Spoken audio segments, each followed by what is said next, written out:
அனைவருக்கும் வணக்கம். ஒரு சிறு கதை பற்றி இன்னைக்கு நம்ம பதிவில் பார்க்கலாம். ஒரு சிறுவனும் அவன் தந்தையும் பாலத்தை கடக்க வேண்டிய ஒரு கட்டாயத்தில் இருக்கிறார்கள்.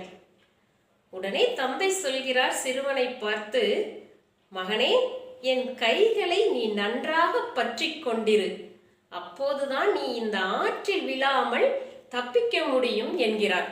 உடனே அதற்கு அந்த சிறுவன் சொல்கிறான், தந்தையே, நான் உங்கள் கையை பற்றி கொண்டிருப்பதை விட நீங்கள் என் கையை பற்றி கொண்டிருப்பதுதான் எனக்கு பாதுகாப்பானது என்கிறான்.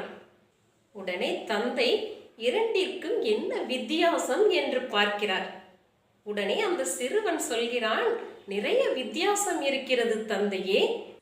நான் உங்கள் கைகளை பற்றி இருந்தால் எனக்கு ஏதாவது நேர்ந்தால் அந்த பயத்தில் நான் கைகளை விட்டுவிட வாய்ப்பிருக்கிறது.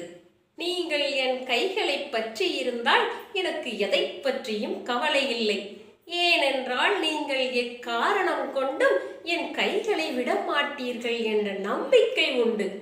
இதுதாங்க உறவுகள். உறவுகள் மேல் நாம் கொண்ட நம்பிக்கை. உறவுகள் என்பது ஒட்டுதல் அல்ல, உறவுகள் என்பது பிணைப்பாகும். நாம் நேசிக்கும் ஒரு நபர் நாம் கைகளை பற்றி கொள்ள வேண்டும் என்று எண்ணுவதை விட அவர்கள் கைகளை நாம் கெட்டியாக பற்றி கொள்வோம். நன்றி. மீண்டும் சந்திக்கலாமா? வணக்கம்.